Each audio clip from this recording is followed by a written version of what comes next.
Nasaan na si bunso nyo? Go, go! Girl, go!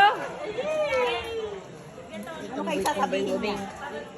Tumboy-tumboy ko din. Yung po, hindi, dabiro lang, manatur, girabaw siya na ni Kuya mo din. Matlim na duro. Birthday wish. Bigyan mo na ng malupit na mensahe. Girl! Karga kay tinuhin nyo ah. Kaya mo yan.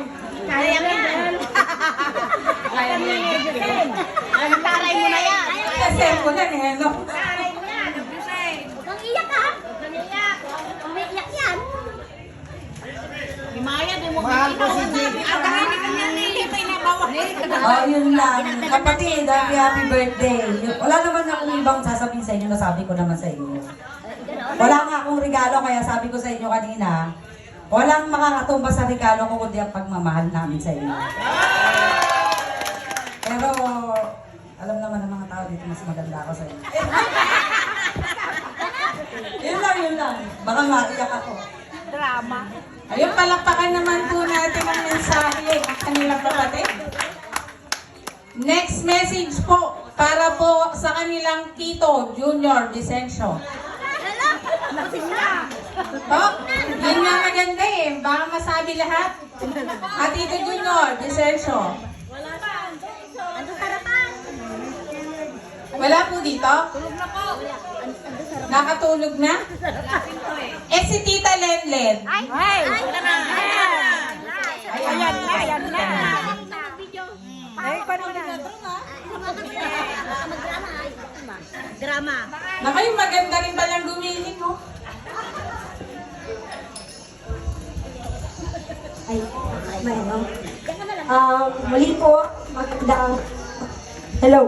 magandang gabi po sa ating lahat. Maraming salamat po sa pagsama sa amin sa gabing ito sa pagdiriwang ng aking mga magagandang pamangkin. Pero syempre, mas maganda yung tita. Joke! Okay po. Muli po, happy birthday sa inyo, mga nagagandahang mga pamangkin ko. Hello. Ayaw ka na magsalita. Ayaw na magsalita kasi mahaba daw yung speech ko. Ang masasabi ko lang na sana kahit na may sarili-sarili na kayong buhay at pamilya, soon pala siya. Is huwag siyang makakalimot siyempre sa taas, sa pagpapasalamat sa mga biyayang ipinagkaloob sa kanila ng buong may kapal, siyempre sa mga magulang nila na kahit na sila may kanya-kanya ng pamilya ay andyan pa rin gumagabay sa kanila. Lagi lang po nilang tatandaan na kaming pamilya, sabi nga nila, hindi man kami mayaman, pero mayaman naman ang puso namin sa pagmamahal. Yun lamang ang aming may bibigay sa kanya, hindi man kayang tumbasan ng anumang yaman yan. Basta't buo ang pamilya sama-sama sa hirap at ginhawa. Happy birthday sa inyo lahat. I love you all. And sana, stay strong and magmahalan tayo hanggang sa dulo ng walang hanggan. No?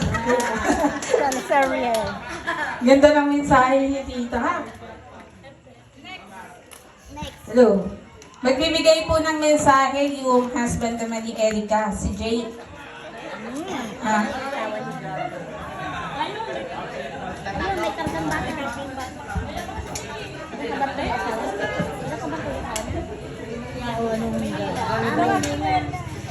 Kamot pa siya. At asawa taga Manila.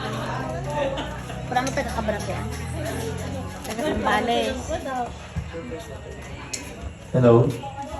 Magandang gabi po sa mga pumunta sa birthday ng sila Eric at saka ni Elaine po.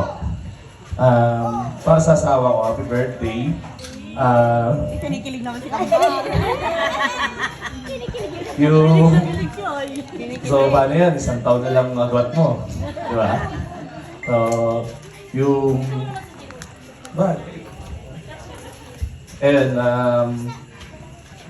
maraming salamat dahil sa pag-aalaga mo sa amin ni Andrew.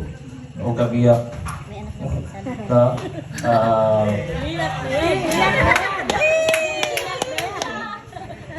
Yun, so malapit na naman, no? Atid na naman kita sa airport. So, yun. So, saglit lang naman yan. Isang taon, 2 taon, no?